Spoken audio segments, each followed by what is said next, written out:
একটা ছিল রুহের জগৎ। রুহের জগতে আমরা সবাই ছিলাম।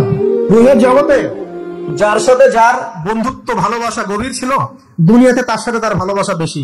এটা হয়তো জানেন না, জানতেন হাদিসটা? রুহের জগতে যদি কখনো আপনার সাথে আমার দেখা হয়ে থাকে, দুনিয়াতে আপনার সাথে আমার দেখা হবে ইনশাআল্লাহ। রুহের জগতে যদি আপনার আমার মধ্যে ঘনিষ্ঠ ভালোবাসা থেকে থাকে, এখানেও ভালোবাসা হয়ে যাবে ইনশাআল্লাহ। এটা বলে আমি আবার তোমাদের বয়ফ্রেন্ড গার্লফ্রেন্ড ভালোবাসা বুঝাই নাই, ওই ভালোবাসার কথা বলি না। আবার রুহের জগতে বিদ্বেষ, এখানেও দেখবেন বিদ্বেষ। ওটা একটা জগৎ ছিল যেখানে আল্লাহ পাক সমস্ত আদম সন্তানকে সৃষ্টি করে তাদের রূহটাকে রেখেছিলেন এবং ওয়াদা নিয়েছেন। কি ওয়াদা? আল্লাহ পাক বলেছিলেন আলাস্তু বিরাব্বিকুম, সূরা আরাফের 182 নম্বর আয়াত পড়ে দেখবেন, 182 নম্বর আয়াত। আল্লাহ পাক বলেছিলেন যে আমি ওয়াদা নিয়েছিলাম, আলাস্তু বিরাব্বিকুম, আমি কি তোমাদের রব নই? আমরা সবাই বলেছিলাম বেলা ইয়া রব্বি, অবশ্যই আপনি আমাদের রব। দুনিয়াতে এসে আমরা ভুলে গেছি। এই ভুলে যাওয়াটা মনে করায় দেওয়ার জন্য আল্লাহ পাক আসমানি কিতাব নাজিল করেন, নবী রাসূল পাঠান, আমাদের কান পর্যন্ত ইসলামের দাওয়াত পৌঁছে দেন, যাতে আমরা মনে করতে পারি।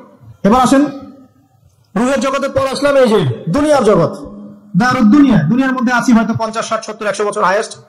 এরপর যাবে দারুল বারজাখ, বারজাখের জগৎ। পাপী ব্যক্তি হলে জাহান্নামের দরজা খুলে দেওয়া হবে আর জাহান্নামের সে আযাব ভোগ করতে থাকবে, এবং পুণ্যবান ব্যক্তি হলে জান্নাতের দরজা খুলে দেওয়া হবে এবং এর নাজ নেয়ামত সে ভোগ করতে থাকবে। তখন তাকে বলা হবে এটা জান্নাতের সেই জায়গা যেখানে তুমি থাকবে।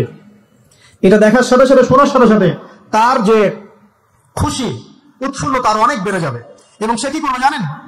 সে পৃথিবীতে ফিরে আসতে চাইবে। সে বলবে আমাকে আমার পরিবার বর্গকে জানাতে দেন, আমাকে আমার পরিবার বর্গকে জানাতে দেন যে আমি ভালো আছি।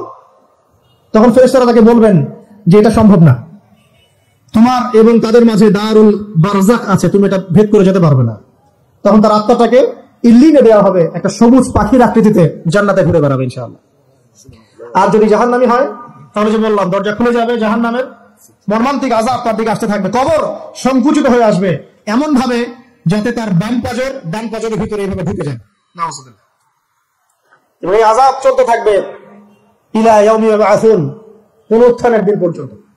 এখন এই যে হাদিসটা আপনারা শুনলেন, এই হাদিসটা ব্যক্তি কেন্দ্রিক নয় কি? এখানে তিনটা বিষয় আপনাকে ফোকাস করতে হবে আমাদেরকে। এক, তাওহীদ, আল্লাহ পাকের তাওহীদ। দুই, রিসালাত, রাসূলুল্লাহ সাল্লাল্লাহু আলাইহি ওয়াসাল্লামের রিসালাত। এবং আখিরাত, পরকাল। এই তিনটা বিষয় খুব স্বল্প কথায় বলছে। দেখুন, তাওহীদ কি? আল্লাহ পাকের একত্ববাদ। এক আল্লাহকে আপনি সৃষ্টিকর্তা মানবেন, রিজিক দাতা মানবেন, পালন কর্তা মানবেন, সন্তান দাতা, ভালো মন্দের মালিক, সমস্ত কিছুর মালিক কে? আল্লাহ। আল্লাহ আমাকে বাঁচিয়ে রেখেছেন, আল্লাহ আমাকে মৃত্যু দিবেন, আল্লাহ আমাকে রিজিক দেন, আল্লাহ আমাকে সন্তান দিবেন, আল্লাহ আমার ভালোর মালিক, আল্লাহ মন্দের মালিক, আল্লাহ সমস্ত কিছুর মালিক। এই কনসেপ্ট পরিষ্কার থাকবে, লা ইলাহা ইল্লাল্লাহ পরিষ্কার থাকবে। সমস্ত বিষয় কার পক্ষ থেকে? আল্লাহর পক্ষ থেকে। তাওহীদ, সংক্ষিপ্ত কথা বললাম তাওহীদ। এর মধ্যে তিনটা ক্লাসিফিকেশন আছে, রুবুবিয়্যাত, উলুহিয়্যাত, আসমা ওয়া সিফাত। এটা আপনারা কিতাবুত তাওহীদ বই থেকে পড়ে নিন। সংক্ষেপে বলে দেই, রুবুবিয়্যাত আল্লাহ পাকের সমস্ত বিষয়গুলো তার দিকে সম্বন্ধ করা, সৃষ্টিকর্তা, পালনকর্তা, রিজিক দাতা সবকে আল্লাহ। উলুহিয়্যাত কি? দুনিয়াতে এসেছি আল্লাহ পাকেরই দাসত্ব করতে হবে, অন্য কারো দাসত্ব চলবে না। তাওহীদ উলুহিয়্যাত। আসমা ওয়া সিফাত কি? আসমা সিফাত মানে হচ্ছে আল্লাহ পাকের নাম গুণাবলী গুলো আছে। আল্লাহ পাক রহমান, আল্লাহ পাক রহিম, আল্লাহ পাক রাজ্জাক, হ্যাঁ, আল্লাহ পাক গফুর, আল্লাহ পাক শদীদুল ইকাব, সমস্ত গুণাবলী কার? আল্লাহ। এই হলো আসমা সিফাত। আল্লাহ পাক যেমন, আল্লাহ পাক তেমন, আল্লাহ পাক নিজের মতো, কারোর সাথে তুলনীয় নয়। একক, আল্লাহুস সামাদ, তিনি অমুখাপেক্ষী, লাম ইয়ালিদ ওয়া লাম ইউলাদ, তিনি জন্ম দেননি, জন্মিতও নন, ওয়া লাম ইয়াকুল লাহু কুফুয়ান আহাদ, তার সমতুল্য আর কিছুই নাই। আল্লাহ থেকে সবকিছু হয়, এটাই হলো তাওহীদ। এখন এর অপোজিশন কি? শিরক। তাওহীদের বিরুদ্ধে গেলে কি হয়ে যাবে? শিরক। কেউ যদি মনে করে যে আল্লাহ ছাড়া কেউ আমাকে জীবন দিতে পারে, আল্লাহ ছাড়া কেউ আমাকে মারতে পারে, আল্লাহ ছাড়া কেউ আমাকে রিজিক দিতে পারে, অথবা আল্লাহ ছাড়া কেউ সন্তান দিতে পারে, আল্লাহ ছাড়া অন্য কারো কাছে কেউ যদি দোয়া করে, আল্লাহ ছাড়া অন্য কারো জন্য নজর মানত করে, আল্লাহ ছাড়া অন্য কারো নামে কসম খায়, আল্লাহর হালালকে হারাম করে দেয়, আল্লাহর হারামকে হালাল করে নেয়, ঠিক আছে? আল্লাহ থেকে শুভ অশুভ আসে না, শুভ আল্লাহর পক্ষ থেকে আসে, অশুভ শয়তানের পক্ষ থেকে আসে। এমনও যদি কেউ মনে করে, শুভ অশুভ দুটোই আল্লাহর পক্ষ থেকে আসে, কিন্তু কেউ যদি মনে করে না শুভগুলো আল্লাহর পক্ষ থেকে, অশুভগুলো শয়তানের পক্ষ থেকে, এমনও যদি মনে করে, শিরক হয়ে যাবে। মুসলিমরা চলাফেরায় শিরক করছে। এখন মুসলিমরা আল্লাহ ছাড়া অন্য কারো কাছে চাচ্ছে, মুসলিমরা অনেকে কবরে সিজদা করছে, মুসলিমরা অনেকেই মৃত মানুষের কাছে দোয়া করছে। হাতে বালা পরে আছেন, খোলেন না। কেন খোলেন না? ভয়ে, যদি আপনার ক্ষতি হয়। শিরক। মুসলিমরা দেখবেন আগুনের সামনে মাথা নত করছে। মুসলিমরা এখন মেডিটেশন করে, ধ্যান করে।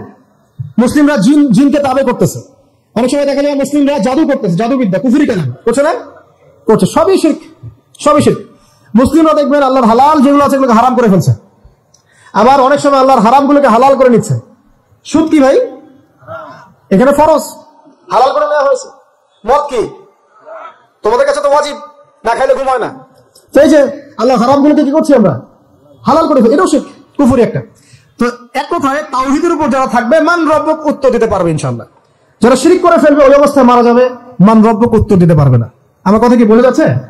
আমি সহজ করার চেষ্টা করছি কিন্তু হয়তো পারছি না, এটা আমার ব্যর্থতা। এক কথায় যদি আমরা কবরের প্রথম প্রশ্নের উত্তর দিতে চাই তাহলে আমাদেরকে অবশ্যই তাওহীদের উপর থাকতে হবে, শিরকে যাওয়া যাবে না। প্রিয় ভাইরা, শিরকের পাপ থেকে আজকে তওবা করে ফেলবেন। আল্লাহ জেনে না জেনে জীবনে যত শিরক করেছে আল্লাহ মাফ করে দাও, আমিন। এবং আগামী দিনগুলোতে শিরকের পাপে লিপ্ত হয় না। প্রিয় ভাইরা, যদি আপনার আমল নামে আসমান জমিন সমানও পাপ থাকে, শিরকের পাপটুকু না থাকে, আল্লাহ পাক আপনার পুরো পাপ মাফ করতে পারবেন ইনশাআল্লাহ।